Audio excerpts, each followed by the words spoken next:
If you lose weight very suddenly, everything's going to sag. And that's where we have that Ozempic face and Ozempic butt. And can you explain that difference between what the effectiveness of Ozempic, Mounjaro, and I think now Zepbound is even more effective. So what's the difference? We'll go back to same drug, different packaging. Zepbound and Mounjaro are the exact same drug from the exact same manufacturer. And what does it actually do? How does it help us? So it tells your stomach that you're full. You don't want to eat anymore. It slows how the food empties from your gut into your intestine, so you feel like you're full for longer. Certain people look at these drugs as a magic pill. We have to keep in mind that these medications are still medications. Welcome to the Embrace Life podcast, a masterclass in living well, where we uncover how New York's most successful leaders in business, media, and entertainment navigate the intensity of this city while prioritizing wellness, health, purpose, and fulfillment. From boardrooms to red carpets, we dive deep into the habits, mindset, and resilience that keep them thriving in the city that never sleeps.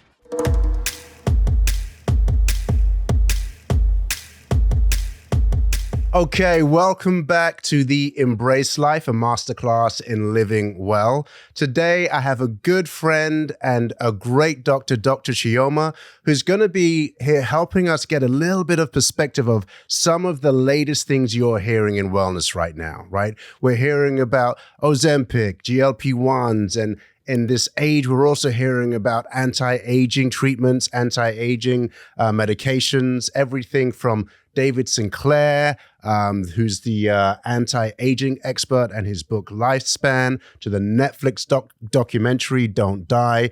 All of this stuff is in the ether right now, and we want to get a little bit of clarity so we know what can really help us in our everyday lives. So, my guest today is Dr. Chioma. She's worked with many of my clients. She's a wellness doctor. I'll let her explain all of the wonderful things she does. Dr. Chioma, welcome to the Embrace Life. Thank you, Robert. It's great being here. Thank you for having me.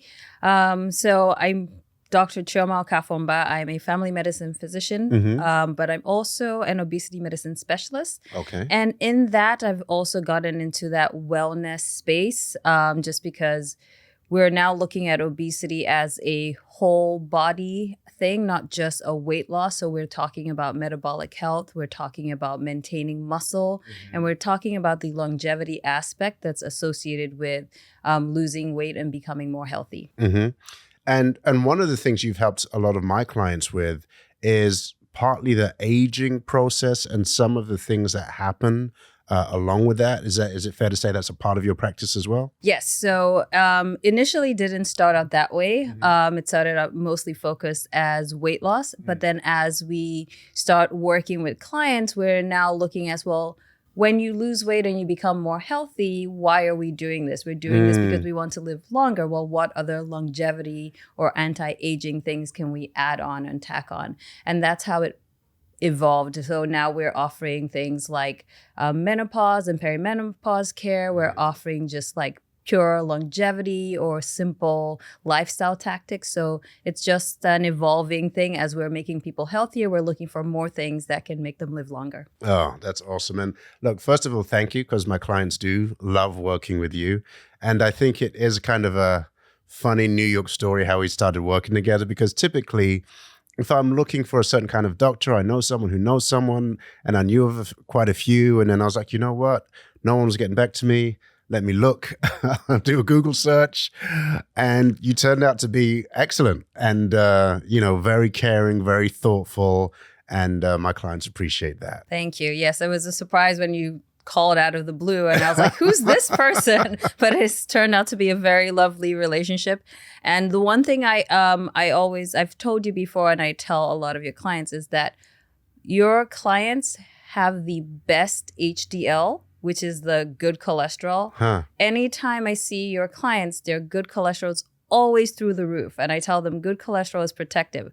That's the one thing I will notice, that all your clients are always on that healthy edge with their heart. So whatever it is you're doing it right. Oh, well, thank you. I will take that. Yes. I will take that. That's a scientific aspect of what you're doing that I'm seeing. Thank you. So let's jump into this, right? Because,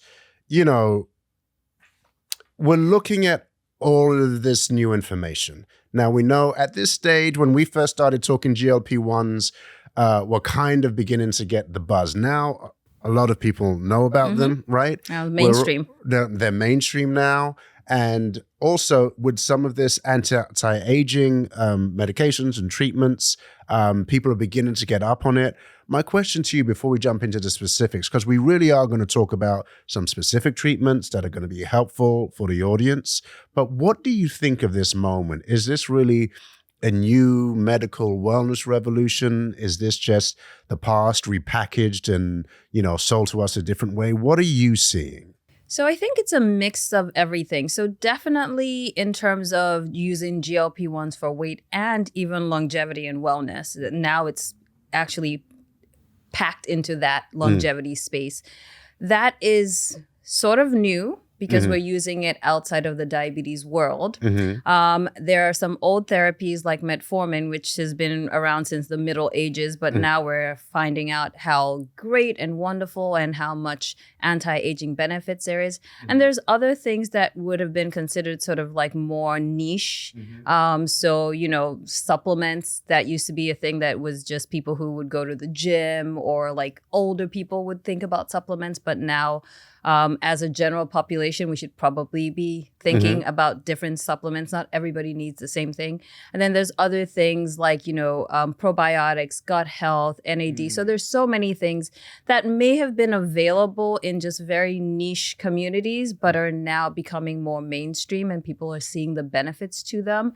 And so some of them may have like a great amount of scientific backing about them, and others might be hit or miss. We'll find out over time. Right. And so when we're talking GLP-1s, for people who don't know, we're talking about typically the weight loss drugs, Ozempic, Wegovy, Mounjaro, Zepbound. Correct. Right? So there are so many different ones now. Right. Can you explain the difference between them? Which is newer? What is... Sure. So I would say the main ones that we use in weight loss specifically would be the 4 that you've mentioned. There's many others, but the ones that are sort of like the weekly injections would be the Ozempic and Wegovy. And Ozempic and Wegovy are essentially the same medication. It's both semaglutide. So think about when you go to the store and you look at the Walgreens ibuprofen, but there's also Motrin and Advil. So it's like a brand name, but the ingredient is still the ibuprofen. So semaglutide is the ingredient in both of those medications, and they're made by the same pharmaceutical company. Oh. So people think of them as different drugs, but it's the same company that makes them. They came out with Ozempic first many, many years ago, I think well over 10 years ago. And that was geared for diabetes. And then in 2021, they got approval for that same drug to be used for weight loss, and they named it Wegovy. So it's essentially the same drug, the same manufacturer, slight changes in dosing. Then in 2022, we got Mounjaro. Right. That was also, it's in the same category, but it has another hormone that makes it a little bit better.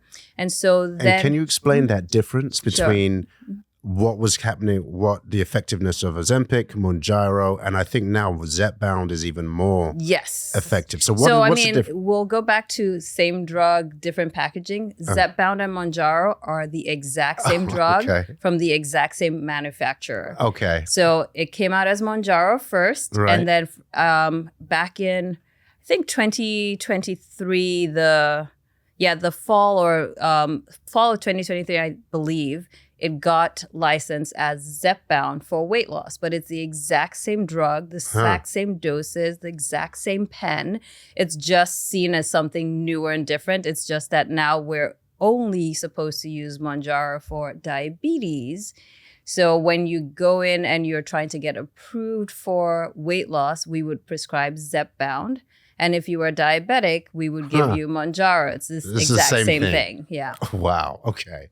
So talk to me about the difference in the efficacy or the effectiveness of both? So Wegovy is one hormone, so it's a GLP-1 only. So that means it only works on that hormone that's naturally in our body.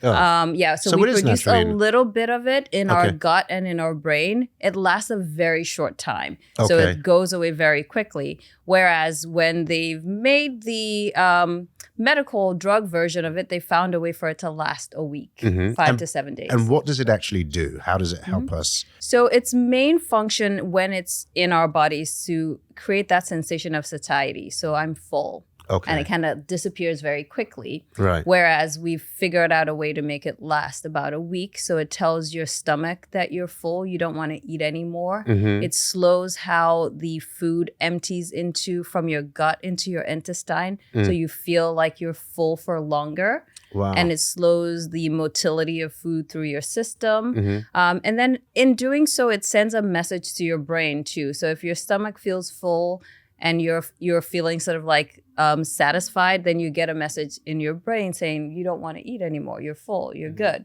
It does other things like controlling our glucose levels and working on metabolism and fat.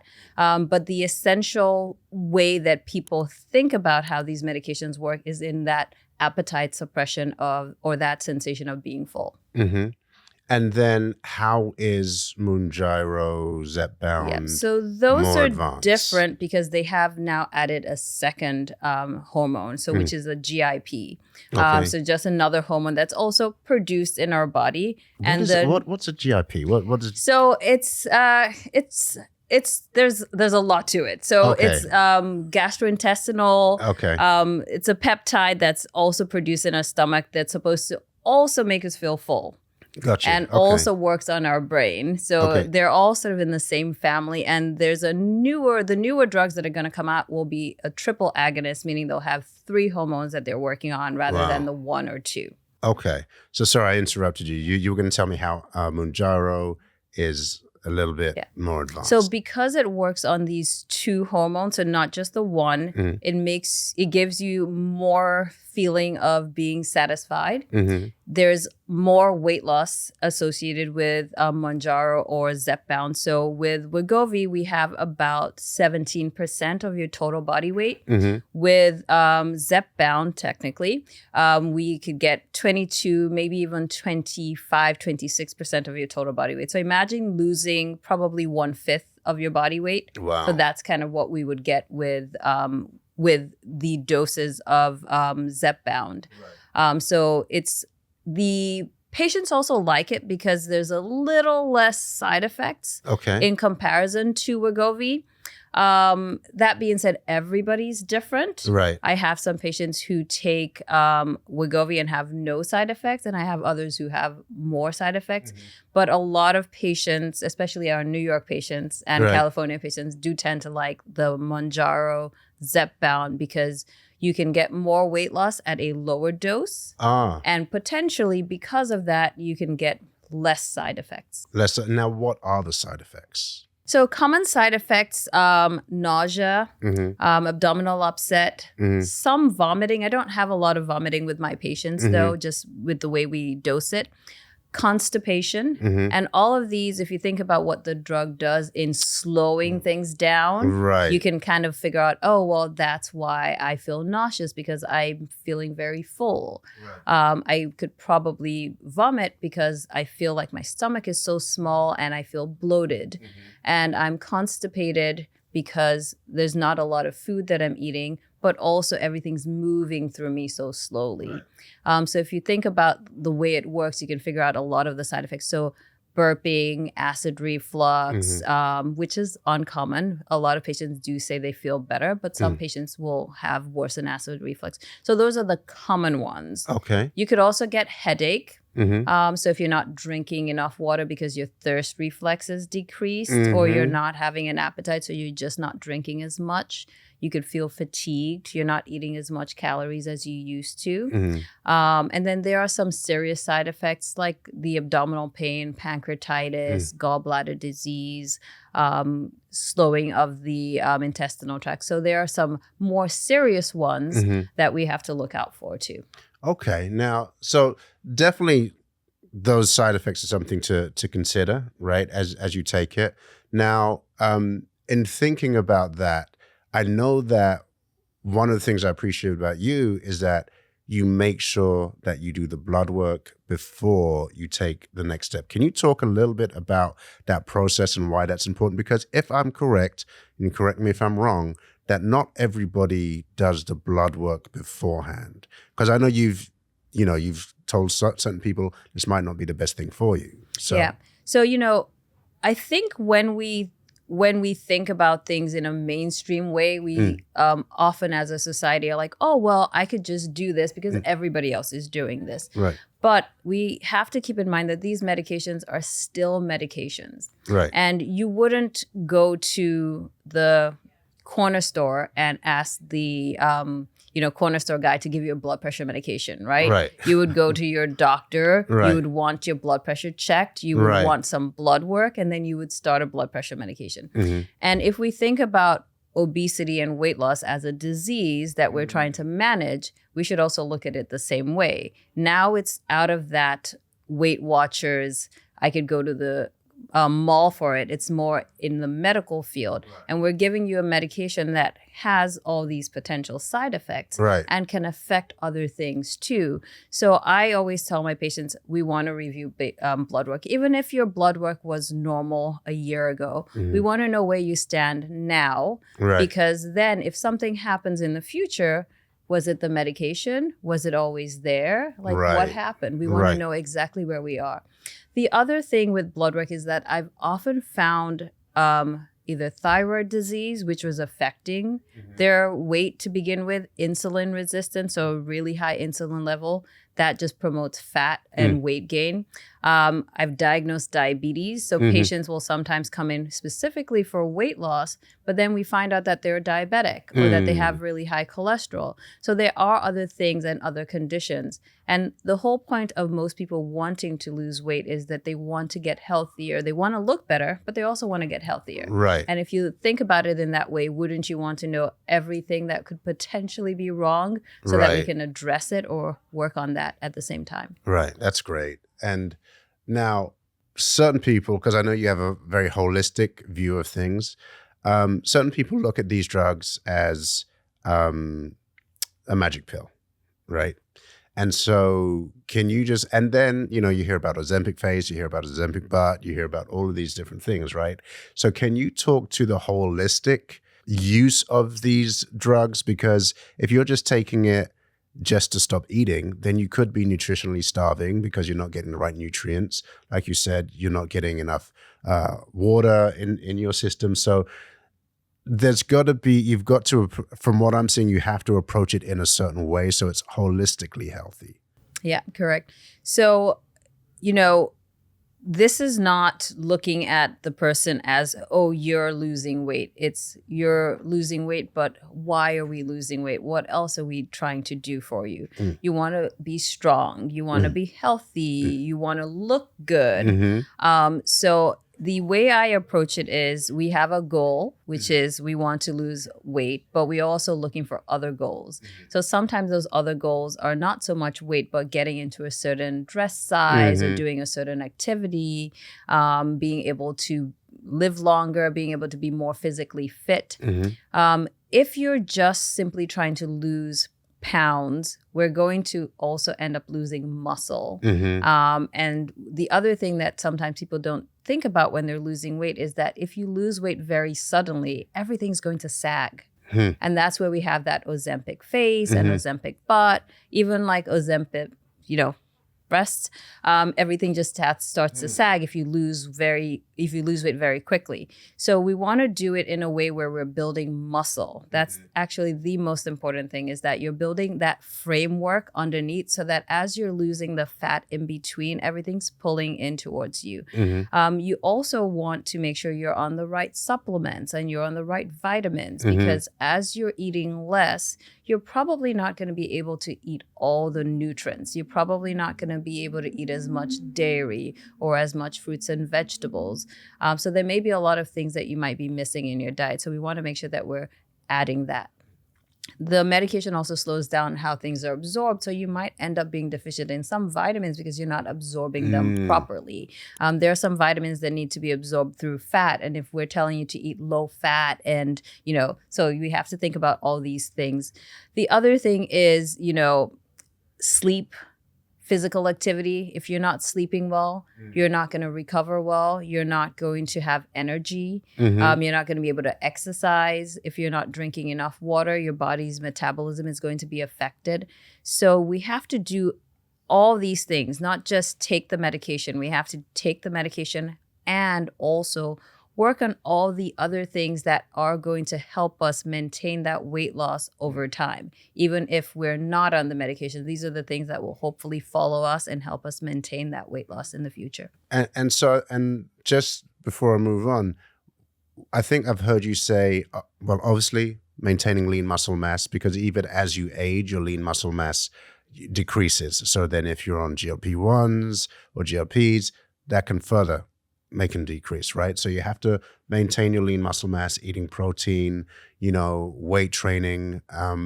But also when it comes to these drugs, what I'm hearing you say is that it really does need to be a holistic approach and not just a quick fix. Correct. There's no real quick fix. So I have had patients who will start the drug and say, I just need to lose 10 pounds for, an activity or a wedding or something. Sure, you could lose the 10 pounds for the wedding. But then what happens after that? Right. Do we wait until the next activity and then force another 10 pounds? Does it come back? Does it rebound very quickly? So to that question, how do you stay on it for the rest of your life? Is there a way that you can come off it and maintain what does that scenario look like? So it all depends on what your goal is. Everybody's goal is different. And if we think about it, the way you get to overweight or obesity is different. So there's some people who've been overweight or obese their whole lives. Okay. Those patients potentially may need to be on the medication for the long term, right? Because there may be other factors that contributed to it versus somebody who maybe gained weight through COVID. Okay. Because they were more sedentary. Right. Or somebody who had kids and stopped exercising. Or somebody who maybe, went through a very stressful time or depression. So we have to look at why the weight happened in the first place, how quickly it happened, how long you've been overweight or obese in order to determine what's going to happen. So if you maybe gained weight over a year and now you gained 15, 20 pounds, need to lose it, it's probably much easier for you to lose that weight and then maintain it off medication. Gotcha. Versus somebody who's been overweight over 100 pounds for most of their lives. Right. I could help you lose 100 pounds. But if we stop the medication right away and we don't have a good actionable plan for how you're going to keep those 100 pounds off, when your hunger hormones start to spike, because your metabolism decreased because you lost a whole bunch of weight, then that would be just a little bit more difficult to do. Okay, so it goes to your first point that everybody's different, right? And so we meet. Okay. So now I want to shift because there is a lot of talk with anti-aging, right? Anti-aging treatments. And it's everything from, there's that documentary, Don't Die, with Brian Johnson, who's turned his body into a science lab, right? To, we're just becoming a little bit more aware of things that happen as we age. For example, the insulin resistance that happens to women 40s, 50s, as they go through menopause, and they can be doing everything right, but all of a sudden they're insulin resistant, right? Can you speak to that a little bit and how that shows up in women in your practice and how they should think about that? So yeah, that is one of the things that we do see a lot of, especially in that 40s to 50s transition.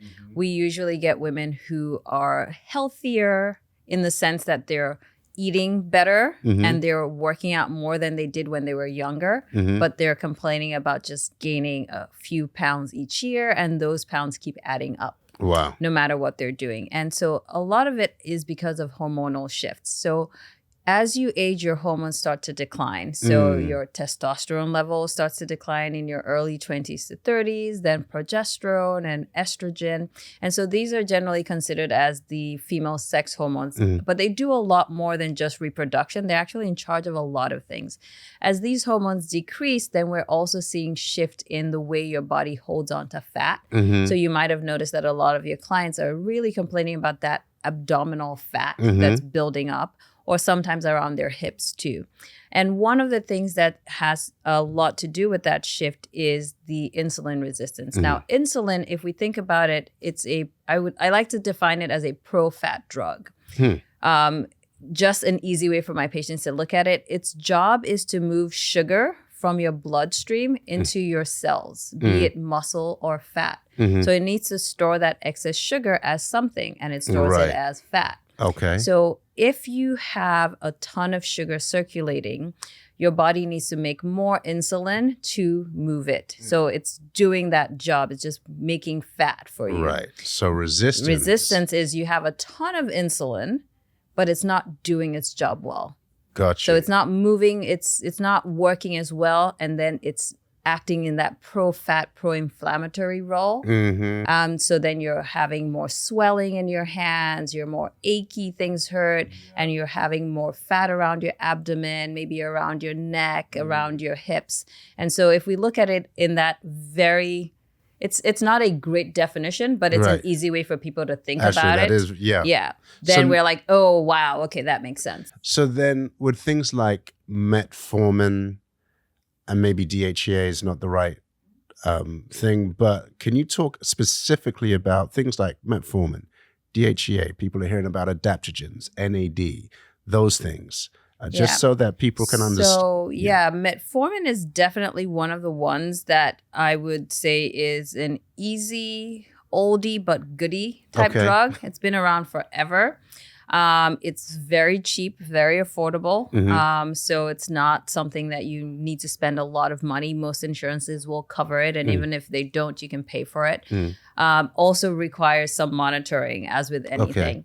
But it does a great job with controlling blood sugar. So metformin, if we think about it, it's a diabetes drug. And if we think about how we got to the GLP-1s from being a diabetes drug to metformin, then we sort of see how that could work. It's not a great weight loss drug because it won't help you lose a ton of weight. It's a good weight maintenance drug. So if you were trying to just maintain your weight, that might be a good one. It also helps with inflammation. It helps improve your glucose control. It helps improve your cholesterol levels. It can help with your heart health. So I would say it's a very simple anti-aging thing that we could use. It's not well tolerated, so you have to know how to start people on it. If you just kind of jump in and take the high dose and run with it, you will not be a happy camper.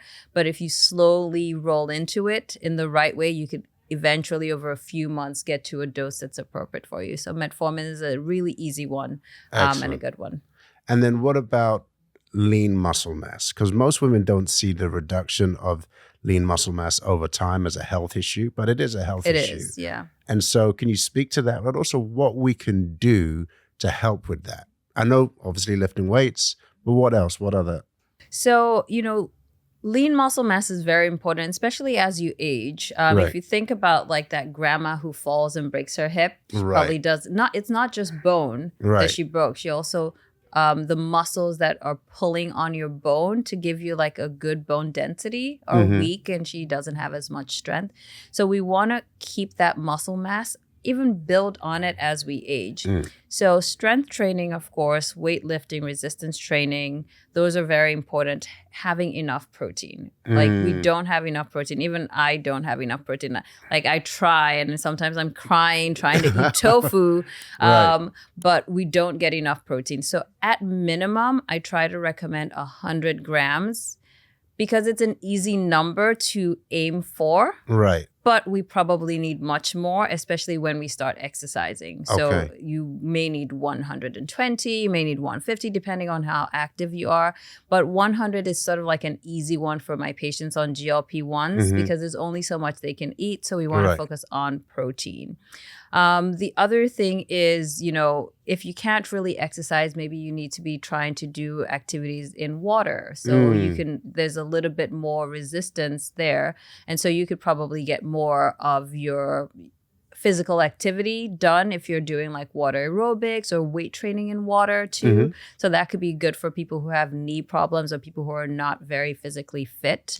Some people will add creatine to their regimen. As a primary care doctor, I used to see a lot of patients who would come in with kidney damage with it. And that is why, from my perspective, at least, I'm always telling people to be very cautious, because if you're not drinking enough water, you're exercising a lot, you're not resting in between, and you're taking a ton of it, or you're not taking it the appropriate way, it can clog up and affect your kidney function. Okay. And so my introduction to it was always seeing it on the bad side of it. Okay. So I have that stigma where I'm like, oh my goodness. But especially in like perimenopausal women, it can be helpful for building muscle, as is DHEA too. That could be very helpful for that. So I would say, using it 2 to 3 times a week, rather than like, just heaping it on is probably an appropriate way of doing it. And then, of course, if you're seeing somebody, just making sure, a trainer or nutritionist, that you are drinking enough water, enough fluids to flush out your kidneys. Okay. So in closing, want to know about what DHEA does, adaptogens, and people are talking a lot about gut biome. So I know I'm like throwing some things at you very quickly. So maybe let's talk about gut first. Okay. Because I know a lot of people are interested in that. So I'm not a gut health expert, but that is a big trend. And I will say it is also a huge trend in that perimenopausal wellness, because a lot of our hormonal balance comes from our gut. So there's so much in there that we're not really thinking about, because it's all packed in there. So I would say an easy way to start with gut health is probably probiotics, probiotics or prebiotics, and it will help you get more regular, less bloated. It will also improve your immunity. So that's probably like the easiest way to get in there. There's a lot more, to building it up, but that's probably like a good and easy way to get in there. Okay. Now, adaptogens. Now, these sound like magical. Yes. Right, because they're supposed to be supplements you take over time and adapt in your body. Is that correct? So they're supposed to help you perform better or become better. I guess that's where the adaptogen comes from. I would say the easiest and simplest one to think about is ashwagandha, even though that's sort of like everybody's talking about it, but that's a good adaptogen. So it's not... When you think about that, it's not so far off. They're kind of like, plant-based. There are things that are easily available without a prescription, and you can take them, and potentially they wouldn't cause too much harm depending on which one you're taking. Okay. So they're mostly to help sort of, maybe I would use the word like fine-tune, or turn on a key to something that's maybe missing or lacking. Gotcha. So I think that would be sort of like a good way of putting it, is it's sort of like fine-tuning specific things in your body to make them work or function better. Excellent. Final question. If there are 3 supplements that, let's just say, women 40s, 50s, 60s should be taking, what would they be and why? I would say magnesium to start off with, and it could be any form of magnesium. I know everybody loves the magnesium glycinate now. It's helpful for sleep. It's helpful for mood. So if we're thinking about things as like whole body holistic, if we can improve your sleep and your mood, a lot of things are going to be better. So that would be the first one. Vitamin D or some type of multivitamin that has vitamin D could be helpful. There's a lot of back and forth about vitamin D in the medical community now. They're like, oh, it causes heart disease and it's good for your heart. Everybody's on the fence about it. But we probably don't get enough sun, especially when we're living in the city. And as we age, we're probably not getting enough dairy products too. And we want to, most people are like, I'm drinking soy milk and I'm drinking, like nobody's actually drinking milk. And I'm the biggest offender. I don't like milk.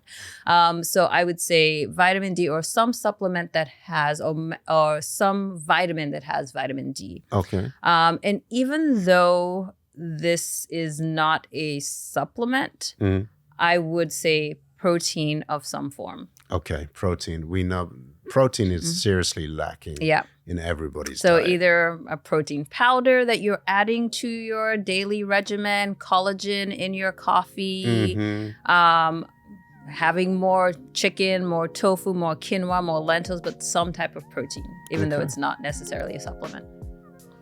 Dr. Chioma, thank you so much. You've given us a really broad stroke, so we're going to have you come back and really dig into the weeds on some of these things. But thank you for your time. Thank you for taking care of my clients. Thank you very much. Just, giving them a holistic view of things. They're very appreciative. Yeah, always a pleasure working with you and your clients too. All right. Thank you. Thank you for having me.